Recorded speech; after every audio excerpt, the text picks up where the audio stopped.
Europe's powder keg, a tangled web of alliances. As the 20th century dawned, Europe hummed with industry and invention, but beneath the surface, tensions simmered. Old empires, the Ottomans, the Austro-Hungarians, clung to power, while new nations asserted themselves. Germany, newly unified, flexed its growing industrial might. Across Europe, nationalism surged. Fear and ambition fueled a dangerous arms race. Nations forged alliances, a tangled web of treaties and promises. Germany and Austria-Hungary stood together. France, wary of its neighbor, found common cause with Russia. Great Britain, seeking to maintain the balance of power, joined the Franco-Russian alliance.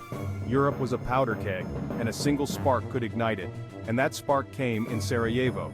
On June 28, 1914, Archduke Franz Ferdinand, heir to the Austro-Hungarian throne, was assassinated by Gavrilo Princip, a Serbian nationalist.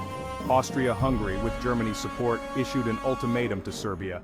Serbia, backed by Russia, refused to comply fully.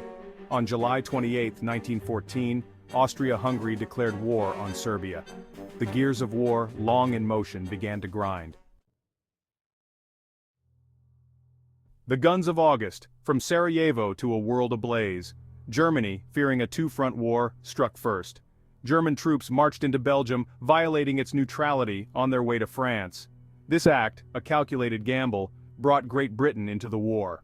Within weeks, the Central Powers, Germany, Austria-Hungary, and the Ottoman Empire, faced the combined might of the Allied powers, France, Great Britain, Russia, and their allies. The initial German offensive stalled. The Western Front solidified into a bloody stalemate. From the English Channel to the Swiss border, a line of trenches snaked across the landscape. Millions of men faced each other across no man's land, a wasteland of barbed wire, shell craters, and death. The Eastern Front proved more fluid, but no less brutal. Vast armies clashed across the plains of Eastern Europe. Russia, despite its size and manpower, suffered heavy losses against the German war machine. The war raged on, drawing in more nations, consuming lives and resources on an unprecedented scale. Italy, hoping to gain territory, joined the Allied side. The Ottoman Empire, allied with Germany, opened fronts in the Middle East. Trench warfare, a new face of battle. World War I introduced a new kind of warfare, industrial and impersonal. Machine guns, artillery, and poison gas transformed the battlefield into a mechanized abattoir. Gone were the days of grand charges and battlefield heroics. Soldiers hunkered down in trenches, enduring relentless bombardments and the constant threat of snipers. Life in the trenches was a nightmare. Mud, rats, and disease were constant companions. The stench of death permeated everything. Attacks, when they came, were brutal and often futile. Waves of men advancing across open ground were mowed down by machine gun fire. Casualties soared to unimaginable levels. Yet amidst the horror, stories of courage and compassion emerged. Soldiers, sharing a common bond of fear and hardship, formed deep friendships. Medics risked their lives to save the wounded. Chaplains offered solace to the dying. In the face of unimaginable suffering, the human spirit endured. The Great War was not confined to the battlefields of Europe. It was a global conflict, its tendrils reaching across continents.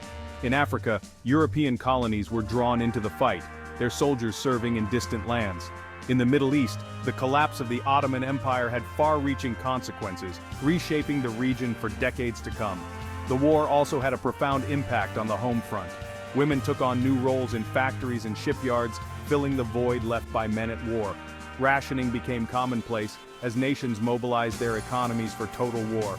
Propaganda posters urged citizens to do their part, fueling nationalistic fervor and demonizing the enemy.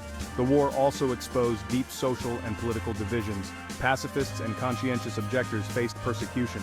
Ethnic minorities, particularly in multi-ethnic empires like Austria-Hungary, faced suspicion and discrimination. The war, meant to be a short and decisive affair, dragged on for years, testing the limits of human endurance and fracturing the old order.